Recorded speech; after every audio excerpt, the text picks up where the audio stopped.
Hello and welcome to the Daily Brief. On this show, we cut through the noise and simplify the biggest stories and trends that are shaping the markets. I'm your host Tarun. Today is Monday, 26th August, and I have a bunch of things to talk about. You can find us on Spotify, Apple Podcast, or wherever you consume your podcast. And if you like reading instead of watching or listening, you can subscribe to our No Spam newsletter for a quick rundown. You can find all the links in the description. So let's start with the stories. I first talk about how the last quarter was for Indian companies and give you a broad overview of everything that happened. Then I talk about how India's proposed regulation aims to oversee tech acquisition deals but faces challenges due to limited resources. So let me start with how the last quarter was for Indian companies. The quarterly result season is almost coming to an end. All the major companies across all the sectors have announced their results, and now is as good a time as any to look at how Indian companies have done. Overall, companies saw their sales grow by 7.7% compared to the same quarter last year. Now, 7.7% might sound like a solid number, especially when you consider that last year's growth was just 2.3%. But there's more to the story. Even though sales improved, profits haven't kept pace. Last year, companies enjoyed a significant profit boost. Profits jumped by over 30%. This year, however, profit growth slowed down to just around 3 to 4%. The reason? Companies had to spend more on raw materials and other expenses, which cut into their profits. But there's some good news. For instance, the long awaited rural recovery seems to be gaining pace. Rural India was the worst hit by COVID, and the rural economy has been depressed ever since. The wage growth has been depressed, and adding to that, there were poor monsoons, heat waves, and crop failures. All in all, it's been a depressing period for rural India, but things are looking up. People seem to be buying more everyday items like groceries, two-wheelers, and even tractors. The monsoons, which are crucial for farming and rural demand, are on track to be normal and are helping to fuel this recovery. The oil industry, for example, didn't do well.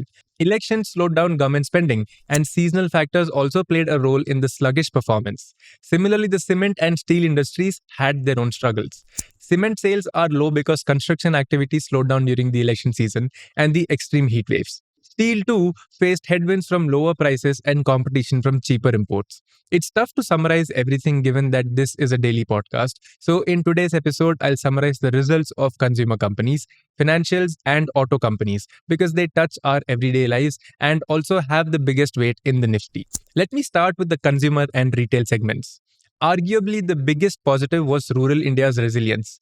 This quarter, more FMCG companies reported that their growth in rural areas outpaced urban centers compared to the previous quarters. But why?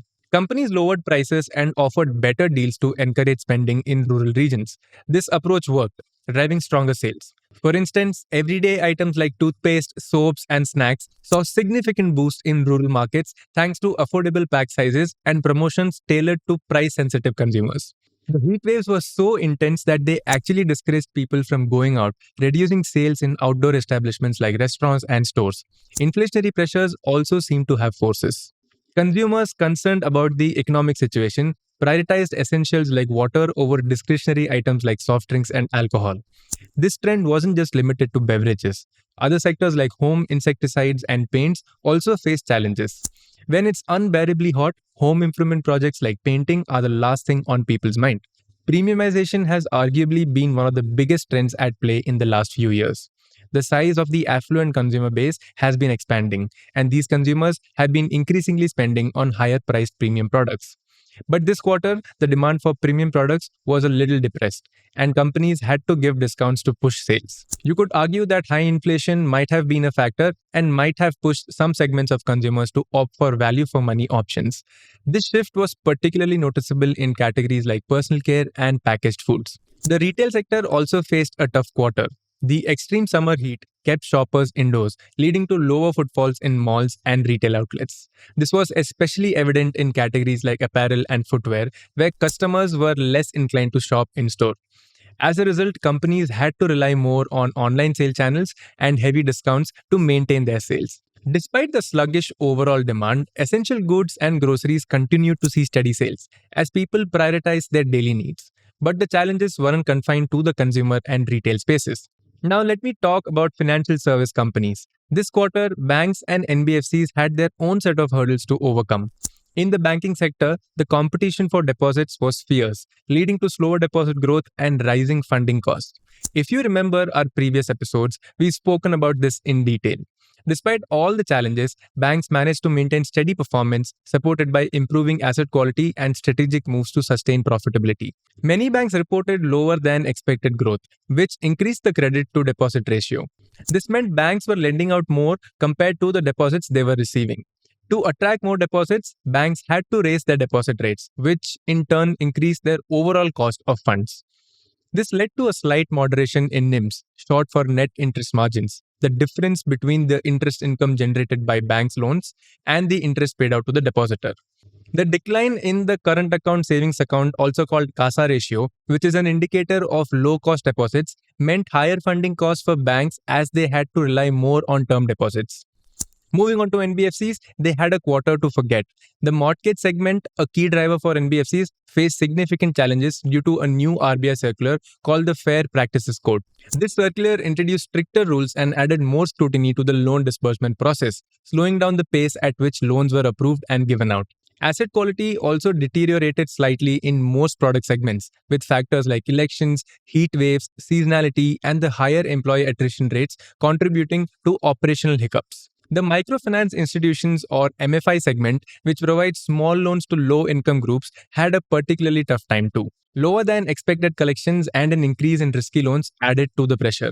On a slightly positive note, borrowing costs for NBFCs, how much it costs for them to get money from banks and issuing bonds to lend largely, peaked during this quarter. There's hope that these costs might ease if the RBI decides to cut repo rates in the future. In the gold loan segment, competition has cooled down a bit, which might increase demand for gold loans as unsecured credit becomes harder to obtain. Let's switch the gears and take a look at the automobile sector, where the performance was equally mixed. The automobile sector had a weird performance this quarter, with some segments doing well and the others not so much. Overall growth was driven by rising demand in certain segments, stable raw material costs, and ongoing trends like premiumization. The passenger vehicle segment saw moderate growth, with a continued shift towards utility vehicles like SUV. This trend was supported by new model launches and the increasing popularity of hybrid and electric vehicles. Premiumization was also a key driver, as consumers opted for higher end models with advanced features, boosting average selling prices or ASPs and improving margins for manufacturers. The commercial vehicle or CV segment had a tougher time with subdued growth, mainly due to the high base effect from the previous year and seasonal factors like elections and extreme weather. However, within the CV space, the bus segment outperformed the truck segment, driven by increased urbanization and the growing need for better public transportation. The two-wheeler segment had a strong showing, particularly in rural areas where demand for entry-level and mid-segment motorcycles picked up. A better than expected monsoon boosted rural incomes and spending, contributing to this growth. Urban consumers also drove demand for premium scooters and bikes, looking for stylish and feature-rich options. The electric vehicle segment continued its gradual growth, with more consumers considering electric options, especially in the two-wheeler and passenger vehicle categories.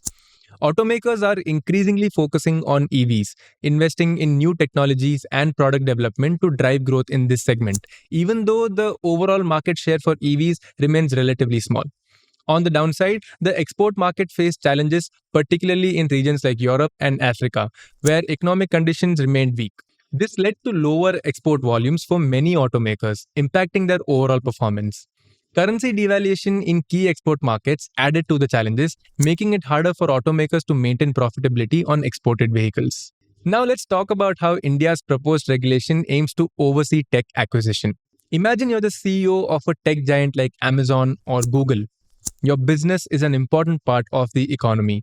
The world dances at your fingertips. There's nobody who dares to even think about getting into your business line and trying to unseat you. There's just one problem. Economies have a habit of moving in cycles of creative destruction. Every once in a while, someone comes up with an entirely new and better way of doing the business. They start eating away the old, big incumbent in their sector. The incumbent size suddenly becomes a disadvantage because their entire company is now outdated, and the massive organization they've put together is now a drag on their ability to adapt. This is how the digital camera killed Kodak. Microsoft overwhelmed IBM, and Netflix ruined Blockbuster. The old companies were just built for an older era. As a smart CEO, you probably realize that creative destruction will someday come for you too. So, what do you do when you see a promising new company nipping at your heels? Here's one option. You go up to its founder, give them more money than they've ever imagined, and buy out their company. If you can absorb their business into yours, good. If not, you quietly forget about them. A company you own can't threaten your business after all. You've just made a killer acquisition. Now let's flip the picture. Imagine you're the young, ambitious CEO of a new startup. The best case scenario for you is probably that you raise a lot of money, grow to a reasonable scale, IPO, and become a multi billionaire. But very few companies have a real shot of making it all the way there. Aiming to IPO for a startup is like a batsman aiming to smash a triple century when they walk onto the pitch. It would be incredible if it happened, but those probabilities are super low. And to get there, you'll have to be very lucky. Get many things right and avoid many mistakes. So, for this, you need a plan B, an exit that makes your startup doesn't achieve massive success. This exit for many founders is to be acquired. In a sense, both tech giants and startups would like acquisitions to be really easy. जब मियाँ बीबी राजी तो क्या करेगा काजी. Unfortunately, this creates a larger issue. A 2022 paper by Raghuram Rajan, the former RBI governor of India, and co-authors found that big tech giant companies often create a kill zone around themselves. That is, they buy startups that threaten to challenge them. But that's not the worst part. Crucially, whenever a big tech company makes an acquisition, it seems to depress that sector as a whole. New companies are less likely to target the space, and VCs are half as likely to invest in the next 3 years. This is odd. If tech giants are willing to throw money at any new entrant in their sector, shouldn't that push more people to open businesses there? Here's their hypothesis. Tech companies run on network effects. The more users a product has, the better the product is for every user. You use Amazon over other apps because most sellers are on it. Sellers use Amazon because you're on it. You use WhatsApp because your friends are on it. Your friends use WhatsApp because you're on it. This advantage that Amazon or WhatsApp has is a terrible disadvantage for their competitors. Whenever a big tech company makes an acquisition, it gives users a reason to stay with their platform. That is, conversely, one less reason for anyone to try and challenge them. Acquisitions, as a result, make a sector unattractive to new businesses. Imagine looking at the situation as a regulator. Here's the mess you see. By and large, acquisitions are good. They create efficiencies. The entire reason behind an acquisition is that the new owner can do more with the company than the old owner, which is why they're willing to pay so much for it. Acquisitions also make it more attractive for someone to run a startup because they create a way to cash out of a business other than an IPO.